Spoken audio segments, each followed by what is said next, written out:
지난주 본문에서 하나님은 나단을 통해서 다윗이 밧세바를 취하고 그것을 숨기기 위해서 우리아를 죽인 이 모든 사건을 악하게 보셨다라고 기록하고 있습니다. 그래서 나단을 그에게 보내어 하나님이 말씀하셨습니다. 밧세바가 낳은 아이가 태어나자마자 심하게 앓게 되었습니다. 성경은 이 아이가 앓게 된 이유에 대해서 15절에 여호와께서 치셨다라고 기록하고 있습니다. 그러니까 하나님이 다윗을 징계하기 위하여 그 아이를 치셔서 아이가 건강하지 못하고 앓게 되었다라고 기록하고 있습니다. 하나님이 말씀하신 대로 다윗을 심판하기 위해 그 아이를 치신 겁니다. 하나님이 경고한 대로 말씀하신 대로 하나님이 아이를 쳐서 그 아이가 앓게 되었지만 다윗은요 그 아이를 보고 하나님 앞에 기도합니다. 전심으로 기도합니다. 혹시라도 내가 전심으로 기도하고 간구하면 하나님이 그 마음을 돌이켜서 이 아이를 낫게 해주시지 않을까라는 기대함이 있었기 때문입니다. 그래서 다윗은 아이를 위해서 밤새도록 금식하며 기도합니다. 다윗의 금식 기도는 매우 굳은 의지로 시작되었습니다. 그래서 주변에서 다윗을 일으키려고 해도 다윗은 꿈쩍도 하지 않습니다. 그 내용이 17절에 기록되어 있는데 우리 17절 같이 봉독해 봅니다. 시작. 그 집에 늙은 자들이 그 곁에 서서 다윗을 땅에서 일으키려 하되 왕이 듣지 아니하고 그들과 더불어 먹지도 아니하더라. 다윗은 그 집의 어른이 그 곁에 서서 땅에서 일으키려 해도 절대 움직이지 않아요. 그리고 그들과 더불어 먹지도 않습니다. 아이를 살리기 위해서 하나님의 뜻을 돌이키기 위해서 전심으로 기도합니다. 다윗이 만약 밧세바가 임신하는 사실을 알았을 때 자신의 죄를 숨기기 위해서 거짓을 꾸미고 우리아를 죽이지 않고 지금처럼 금식하면서 하나님 앞에 회개했다면 상황은 바뀌었을 겁니다. 하나님이 이 아이를 치시지 않았을 거예요. 그런데 그때는 자신의 죄를 감추기 위해서 그 악한 행위를 했던 이 다윗이 그 죄로 말미암아 하나님이 이 아이를 치시자 하나님 돌이켜 주십시오. 이 아이 살려주십시오라고 기도하고 있는 겁니다. 다윗의 금식 기도는 회개의 기회를 놓치고 난 뒤늦은 후회의 결단이었습니다. 다윗의 모습을 통해 성경이 우리들에게 말씀하고자 하는 것은 그건 무엇인가? 뒤늦은 회개는 죄는 용서받을 수 있지만 이미 선언된 하나님의 역사적 징계까지 취소될 수 없다는 겁니다. 그러니까 하나님이 죄는 용서하실 수 있어요. 그러나 그 죄에 대한 징계를 처리하지는 않으신다라는 겁니다. 다윗이 무엇으로 하나님 앞에 금식 기도했는지 기도의 내용이 정확하게 기록되어 있지는 않습니다. 근데 아마도 다윗이 정말 하나님의 뜻을 돌이키기 위해서 기도했다라고 한다면 그 금식 기도의 내용에는 자신의 잘못에 대한 회개의 내용도 있었을 겁니다. 하나님 그때는 내가 몰랐습니다. 잘못했습니다. 용서해 주십시오라는 이런 회개의 내용도 있었을 겁니다. 아이가 아프게 된 이유가 자신의 죄라는 것을 알고 하나님 앞에 회개하며 이 아이를 하나님 회복시켜달라고 간절히 기도했을 겁니다. 그런데 아무리 간절히 기도하고 하나님을 찾더라도 하나님의 심판이 정해진 이후에 회개는 이 하나님의 뜻을 돌이킬 수 없습니다. 그래서 우리는 죄를 지었을 때 하나님의 징계가 임하기 전에 우리는 그 죄를 깨닫고 회개해야 됩니다. 죄를 짓고 죄라는 것을 인지하자마자 하나님 앞에 반드시 회개해야만 하나님의 징계가 우리들에게 임하지 않습니다. 성경은 끊임없이 이야기하고 있어요. 하나님은 죄를 심판하십니다. 그러니까 죄인을 심판하는 게 아니라 죄를 심판하는 거예요. 근데 그 심판의 죄가 우리 안에 머물러 있으면 우리는 심판의 대상이 될 수밖에 없습니다. 그래서 이 죄가 죄라는 걸 깨닫기 위해서 우리는 늘 영적으로 깨어 있어야 됩니다. 그래야만 우리가 지은 것이 죄라는 것을 알게 되고 그것을 알았을 때 우리는 하나님 앞에 회개할 수 있는 겁니다. 회개의 때를 놓친 다윗의 금식 기도는요 결국 하나님의 뜻을 돌이키지 못했습니다. 13절에서 나단이 다윗에게 여호와께서 당신의 죄를 사하셨나니 당신이 죽지 아니하리라 라고 말한 것과 같이 다윗은 자신의 죄를 깨닫고 회개함으로 죄상을 받았습니다. 그래서 죽지 않아요. 그런데 하나님이 그 다윗의 죄를 징계하기 위하여 이 아이를 치신 것은 처리하지 않으셨습니다. 그래서 이 아이는 이래 만에 죽게 됩니다. 아이가 이래 만에 죽었다는 사실은 이스라엘과 하나님의 언약적 관계 안에서 살펴봐야 됩니다. 왜냐하면 하나님이 창세기와 레위기를 통해서 이스라엘 백성들에게 아이가 태어나면 태어난 지 8일 만에 할례를 행하라고 명하십니다. 제가 대학교 때 이 8일 만에 할례 받는 것에 대한 과학적 근거를 수업을 통해서 알게 되었는데요. 아이가 태어난 지 8일째 됐을 때 회복력이 평소 회복력의 2배인가 3배 정도 높대요. 그러니까 유대인들은 태어나면 딱 8일 만에 할례를 합니다. 그러니까 우리는 이제 이렇게 표피를 이렇게 해서 꼬매는데 유대인들은 그 표피를 이렇게 칼로 잘라내는 거예요. 얼마나 아프겠습니까? 말을 못해도. 근데 그때 회복력이 높으니까 하나님이 8일 만에 할례를 행하라. 그런데 오늘 말씀에 이 아이는 할례를 행하는 그때에 죽게 된 겁니다. 이스라엘 백성들에게 남자아이가 할례를 행한다라는 건 하나님의 언약 백성으로서 이 공동체의 일원으로 인정받는 행위였거든요. 근데 이 아이는 8일 만에 할례를 받아야 될 그때 죽었다라는 건 할례를 받지 못했다는 것을 의미하고, 할례를 받지 못했다라는 건 이 이스라엘 그 공동체의 일원으로 인정받지 못하고 죽었다라는 걸 의미합니다. 근데 이런 해석에서 우리가 주의해야 될 것은 이스라엘 백성의 일원으로 인정받지 못했다라는 것이 하나님의 언약 백성이 되지 못했다라는 것은 아닙니다. 왜냐하면 할례는 언약 백성인 표징이 아니라 그 이스라엘 백성의 일원으로서 인정되는 표징이었기 때문이에요. 그러니까 할례 자체가 언약은 아니기 때문입니다.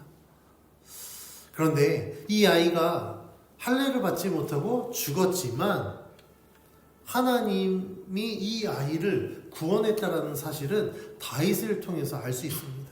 아이가 죽고 난 이후에 다시 이렇게 고백하거든요. 우리 23절 말씀 같이 봉독해 봅니다. 시작. 지금은 죽었으니 내가 어찌 금식하랴? 내가 다시 돌아오게 할 수 있느냐? 나는 그에게로 가려니와 그는 내게로 돌아오지 아니하리라 하니라.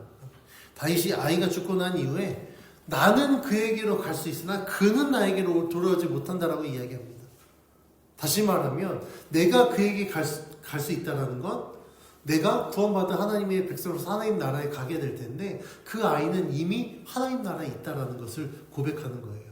그러니까 그 아이는 하나님의 구원을 받아서 하나님 나라에 있기 때문에 내가 그 아이에게로 나중에 갈 수 있다. 이걸 통해서 하나님이 다윗을 심판하기 위해서 아이가 태어난 지 8일 만에 죽게 되었지만 하나님은 이 아이를 구원해 주셨다는 것을 알 수 있습니다. 이 사실을 통해서 하나님은 다윗의 죄는 하나님과의 언약적 관계에서 매우 중대한 문제가 되었지만 하나님은 심판만 하지 않으시고 동시에 구원을 이루시는 분이라는 겁니다. 다윗이 죄를 지었습니다. 그 죄를 깨달았을 때 나단이 뭐라고 이야기합니까? 여호와께서 당신의 죄를 사하셨습니다. 그래서 당신은 죽지 않을 겁니다. 비록 정말 죽을 수밖에 없는 죄를 지은 다윗이었지만 그가 회개했을 때 하나님은 그를 구원해 주셨다는 거예요. 그의 죄를 용서하시고 죄를 사해 주셨다는 겁니다.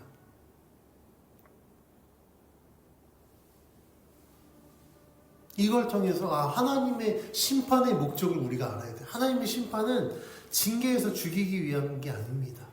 하나님의 심판은요, 죄를 깨닫고 회개하여서 구원받게 하기 위함입니다.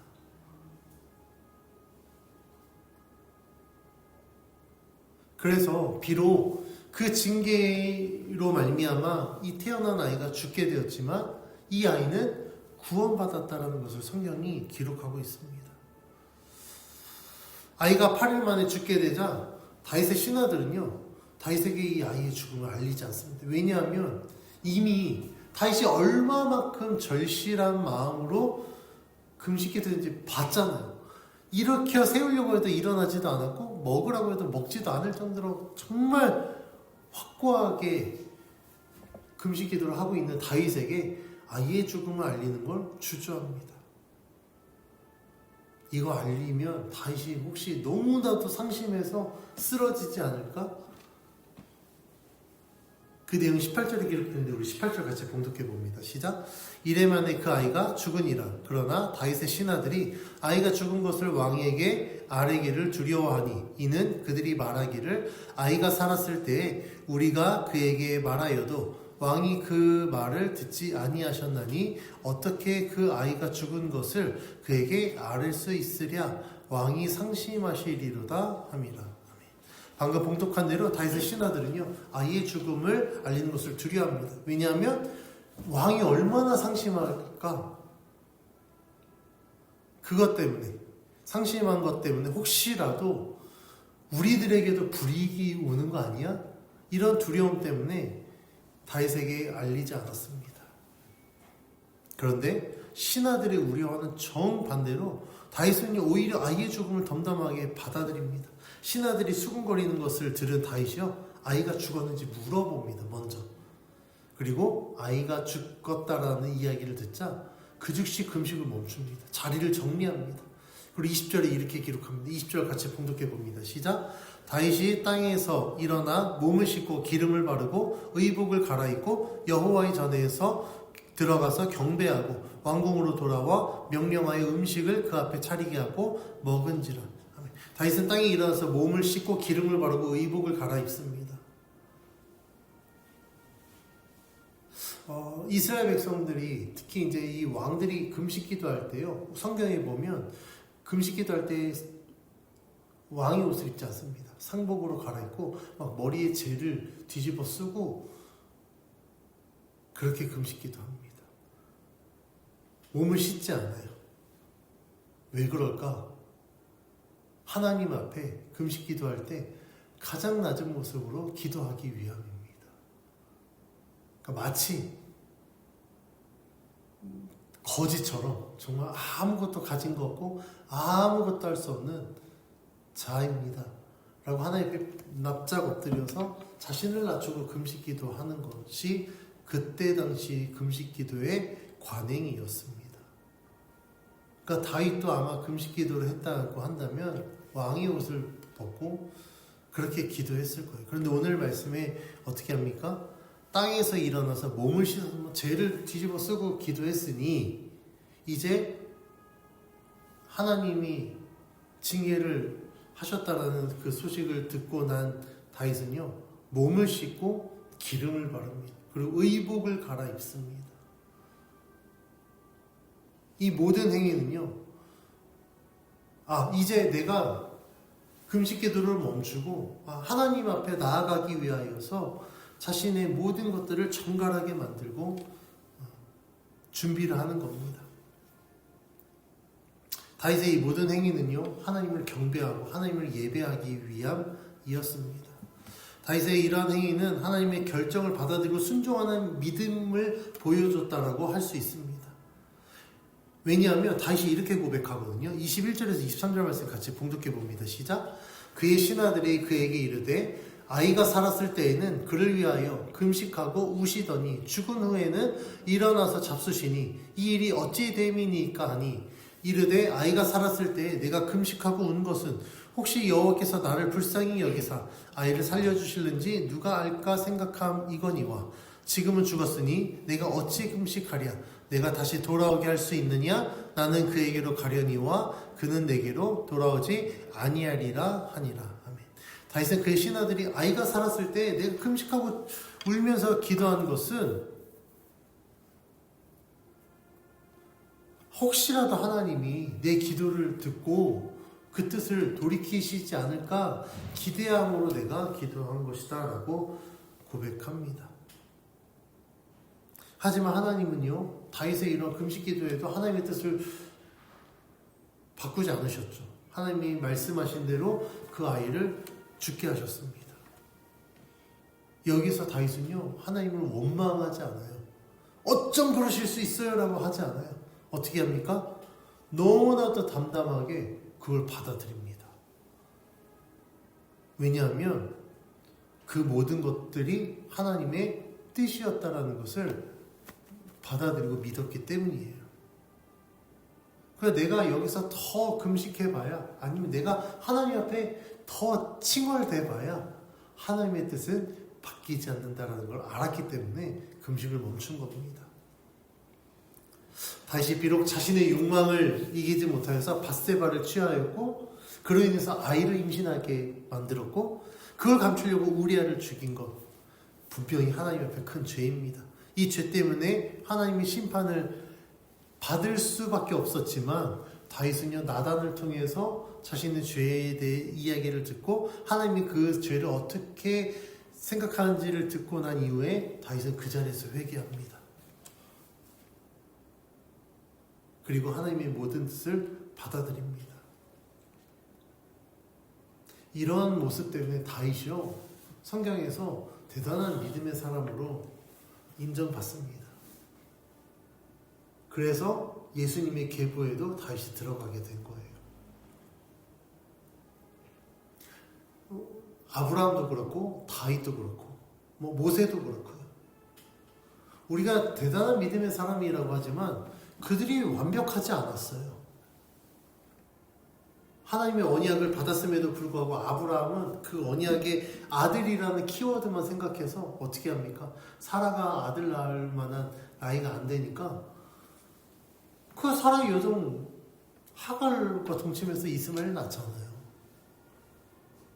다니면서 사라가 너무 예쁘니까 이 사라 때문에 자기가 죽을까봐 아내가 아니라 누이라고 속이는 꼼수를 부리기도 합니다.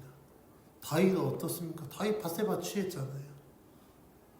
모세는요 열받아서 막 혈기 부리고 막 그랬었습니다. 그럼에도 불구하고 성경이 이 모든 인물들을 높이 평가하는 이유는요 그들에게 부족함이 1도 없어서가 아닙니다. 우리가 똑같이 부족함이 있는 인간이었지만 그들은 결정적일 때 하나님의 말씀에 순종한 자들이었어요. 하나님의 뜻을 받아들인 자들이었습니다. 자신의 부족하고 연약함을 알고 회개하는 자들이었습니다. 그래서 성경이 우리들에게 말씀하고 있는, 우리가 하나님 앞에 인정받는 건 우리가 완벽해서가 아니에요. 우리 그 누구도 완벽하지 않습니다. 그럼에도 불구하고 우리가 하나님의 은혜로 살 수 있는 건 하나님이 말씀하셨을 때 그 말씀을 들으면 하나님은 우리를 인정해 주신다는 거예요. 우리가 비록 죄인의 모습이지만 하나님 우리들의 죄를 지적했을 때 그 죄를 깨닫고 하나님 앞에 회개하면 하나님은 그걸 높이 평가하신다는 겁니다. 오늘 본문 말씀에서도 다윗이요 하나님의 모든 뜻을 받아들입니다.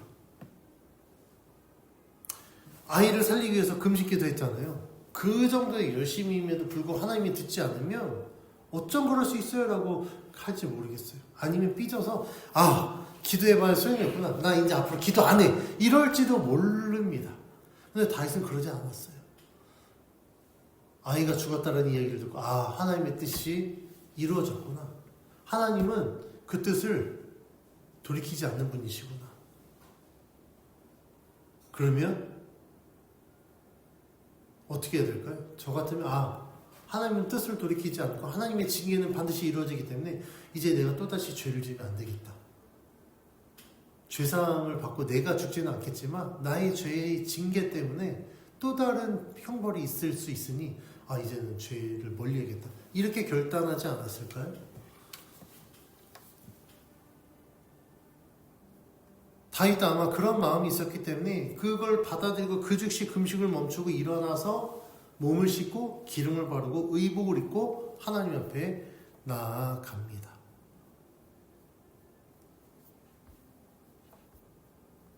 이 모든 것은요 다윗이 하나님의 주권을 인정했기 때문이에요. 그리고 자신이 원래 있어야 될 왕의 자리로 복귀합니다. 뿐만 아니라 예배의 자리로 복귀합니다. 다윗이 금식 멈추고 어떻게 하죠? 말씀 가운데 금식을 멈추고 일어나서 씻고 기름을 바르고 의복을 갈아입고 여호와의 전에서 들어가서 경배합니다. 그러니까 다윗은요 하나님의 이 모든 행하신 일들을 통하여서 하나님의 주권을 인정했을 때 그가 가장 먼저 회복하는 것이 예배의 자리였습니다. 그리고 나서 왕궁으로 돌아가죠. 왕의 자리로 복귀합니다. 그리고 차리는 음식을 먹습니다. 다윗처럼 우리가 비록 죄를 지은 죄인이지만 우리가 우리의 모든 죄를 하나님 앞에 회개하고 하나님과의 그 죄로 인해서 하나님과의 깨어졌던 관계가 회복되어졌을 때 우리는 비로소 예배의 자리로 나아갈 수 있습니다. 그리고 그 관계가 회복되어졌을 때 우리가 가장 먼저 회복해야 될 것이 바로 이 예배의 자리라는 것을 우리는 기억해야 됩니다. 그리고 나서 세상의 자리로 회복되어지는 거예요. 어떤 사람은 순서가 바뀌어요. 만약에 다윗이 왕의 자리 먼저 가서 내가 그래 금식기도 했으니까 기력을 회복하고 예배드려야지. 그리고 왕의 자리로 가서 먼저 음식을 먹고 예배드렸다고 한다면 다윗은 이렇게 하나님 앞에 인정 못 받았을 거예요. 그런데 그는 어떻게 했습니까? 하나님 앞에 예배의 자리를 먼저 회복하고 왕의 자리로 나아갔습니다. 하나님께 예배를 드린다는 것은 다윗이 자신의 삶의 주인이신 하나님을 삶의 주인으로 인정하고 하나님을 경배하며 이제는 내가 주의 말씀에 순종하겠다라는 믿음의 결단입니다. 그래서 하나님을 온전히 믿는 자는요, 하나님 앞에 전심으로 예배 드립니다. 제가 예배 드린다는 건 우리 주일 예배처럼 이런 예배만 말씀드리는 게 아니에요. 삶에서도 예배를 드립니다. 예배를 드린다는 하나님을 경배하는 거예요. 내 삶 가운데 오늘도 나와 함께 하신 하나님, 내가 주님을 찬양합니다. 그렇게 예배하는 것을 의미합니다. 이렇게 하나님을 예배하고 자신의 왕의 자리로 돌아온 다윗은요, 밧세바를 위로합니다. 그리고 그와 동침합니다. 그런데 하나님은요, 이 다윗에게 아들을 주시는데 우리 24절 25절 같이 봉독해 봅니다. 시작. 다윗이 그의 아내 밧세바를 위로하고 그에게 들어가 그와 동침하였더니 그가 아들을 낳음에 그의 이름을 솔로몬이라 하니라. 여호와께서 그를 사랑하사 선지자 나단을 보내 그의 이름을 여디디아라 하시니 이는 여호와께서 사랑하셨기 때문이더라. 아멘. 다윗이 밧세바를 위로하고 그와 동침했을 때 아들을 낳습니다. 그 이름을 솔로몬이라고 짓습니다. 그런데 24절에서 하나님은요, 그를 사랑했다라고 기록하고 있어요. 그래서 하나님은 선지자 나단을 보내 솔로몬에게 여디디아라는 또 다른 이름을 주십니다. 솔로몬에게 두 가지 이름이 주어진 거예요. 왜 그럴까요? 그 내용을 살펴보겠습니다. 솔로몬이라는 이름의 뜻은요, 평화라는 어근, 그러니까 샬롬, 우리가 샬롬 알죠? 샬롬이라는 어근에서 샬로몬이라는 이름이 지어졌습니다. 그래서 솔로몬을 하나님이 평화의 왕으로 사용하기 위해서 그 이름을 솔로몬이라고 지은 겁니다. 그런데 오늘 본문에서 하나님이 또 다른 이름 여디디아, 이것은 여호와께 사랑받는 자 혹은 여호와의 사랑을 입은 자라는 의미의 히브리어 이름이거든요. 하나님이 이 이름을 주신 이유는 이전에 다윗이 밧세바에게 낳은 아들은 하나님이 다윗의 죄를 징계하기 위하여 죽게 하셨지만 이 솔로몬은 하나님의 사랑을 입은 자로서 하나님이 이 아이를 책임지시겠다, 이 아이와 함께 하겠다라는 하나님의 뜻이 담겨진 겁니다. 그래서 솔로몬에게 여디디아라는 이름을 주신 거예요. 하나님께서 솔로몬에게 이렇게 여디디아라는 또 다른 이름을 주신 것, 하나님은 이 아이의 존재 자체를 은혜의 증거로 선언하신 것을 의미합니다. 하나님이 이 여디디아라는 이름을 통해 죄 이후에도 끊어지지 않는 하나님의 은혜를 보여주십니다. 여전히 너는 내가 사랑하는 자다, 나의 사랑을 입은 자다. 하나님은 이 아이를 특별히 사랑하셔서 다윗 언약이 이 아이를 통해서 계속해서 이어질 것이다라는 증거로 삼으셨습니다. 그래서 이 여디디아라는 이름은 심판 이후에 주어진 회복의 표지라고도 할 수 있습니다. 하나님이 다윗의 아이를 죽게 하신 이유, 심판을 통해 다윗을 회개하고 다시 하나님의 주권을 인정하는 삶을 살게 하기 위함이었습니다.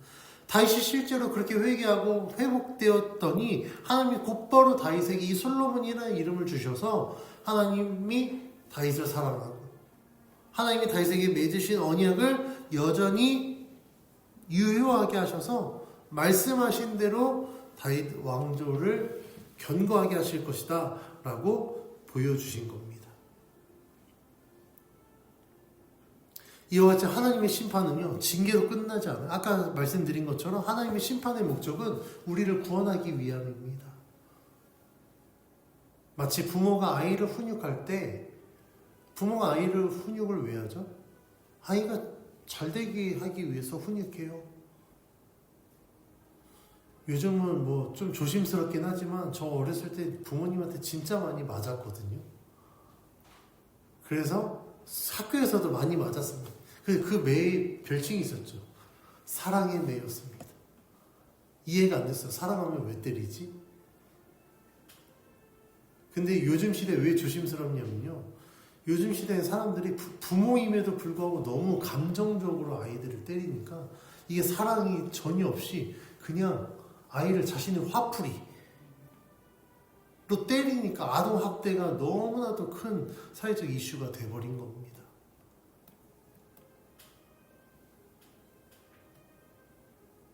그런데 그 안에 사랑이 있으면, 사랑이 목적이 된다고 한다면 징계는요, 정말 그 사람을 죽이기 위해서, 그 사람을 막 벌하기 위해서 주어지지 않아요. 회복하기 위해서 주어집니다. 그래서 하나님이 우리를 심판하신 이유는 그 징계를 통해 우리를 괴롭게 하기 위함이 아니에요. 우리를 구원하기 위함입니다. 우리의 죄를 깨닫고 그 죄 때문에 깨어진 하나님과 관계가 회복되어지고 우리가 다시 하나님을 예배하고 하나님의 백성으로 살아가게 하기 위해서 우리를 징계하십니다.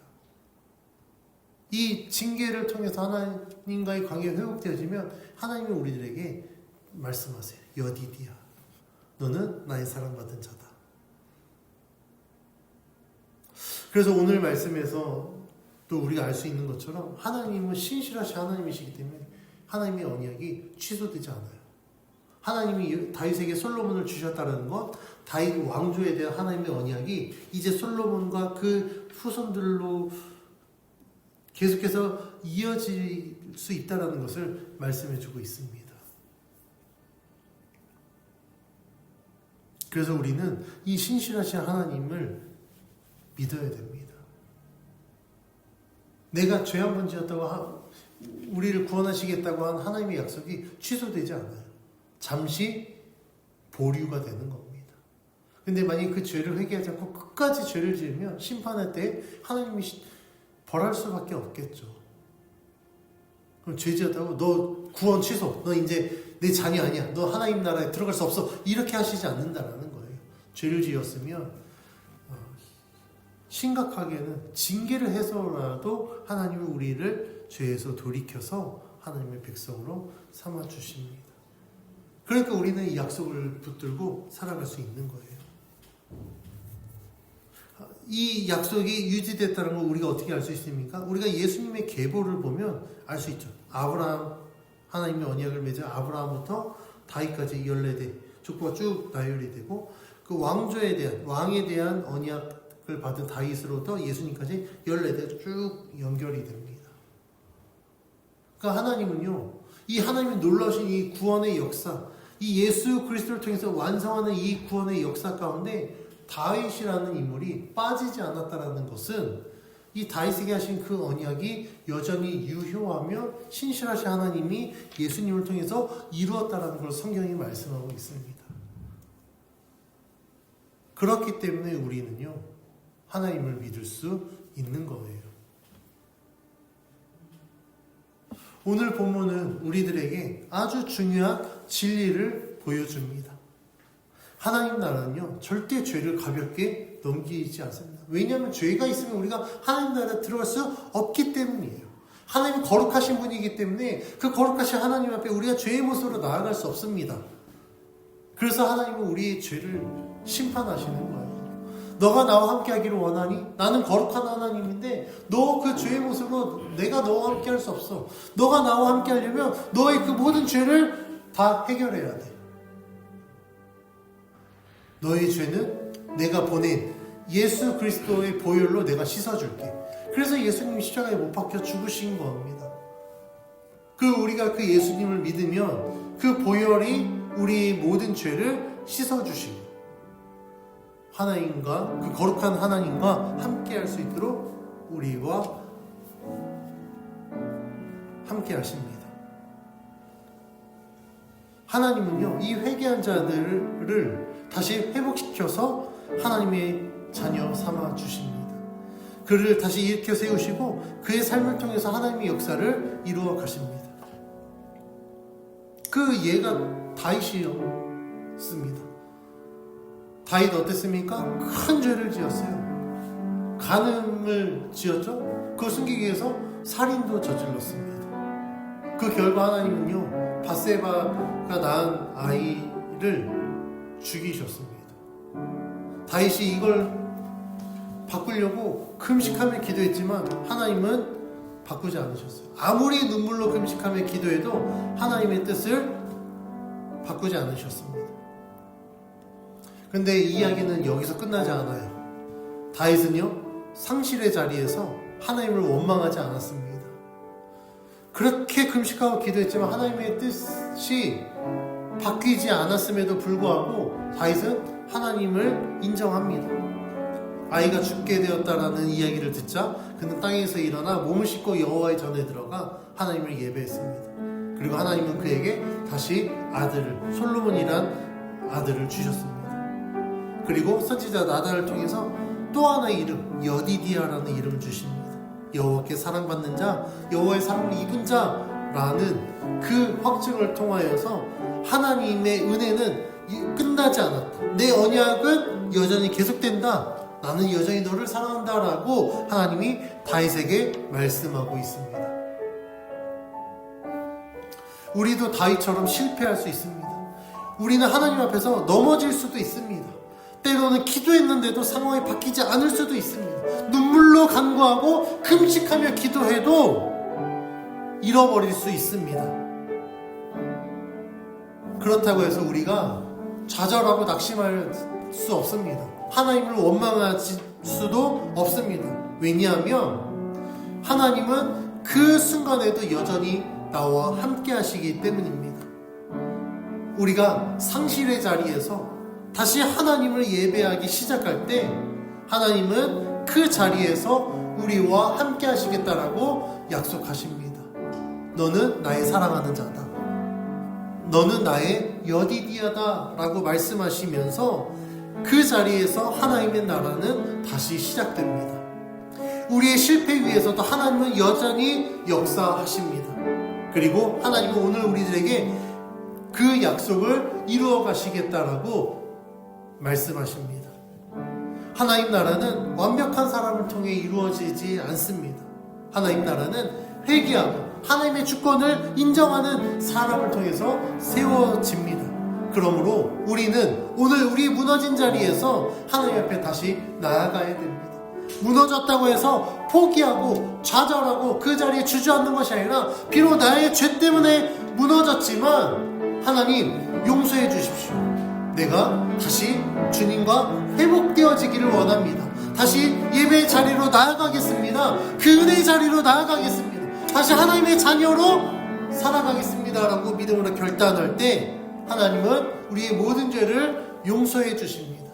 그리고 우리를 다시 하나님 자녀 삼아 주셔서 그 자리에서 하나님을 예배하게 하시고 하나님 앞에 나아감으로 말미암아 거룩한 하나님의 나라를 세우실 겁니다. 이 일들을 위해서 하나님은 우리를 부르셨습니다. 오늘도 이 은혜의 자리로 우리를 인도해 주셨습니다. 여러분들의 삶 속에 여러분들이 넘어진 그 자리가 무엇입니까? 그 넘어지게 한 그 죄의 원인이 무엇입니까? 그것을 알고 있으면 회개하십시오. 모른다고 한다면 하나님의 지혜를 구하십시오. 하나님, 내가 지금 넘어진 이 자리, 그 이유가 무엇인지, 어떤 죄인지, 아니면 나를 억누르고 있는 것이 무엇인지 하나님 알려주십시오.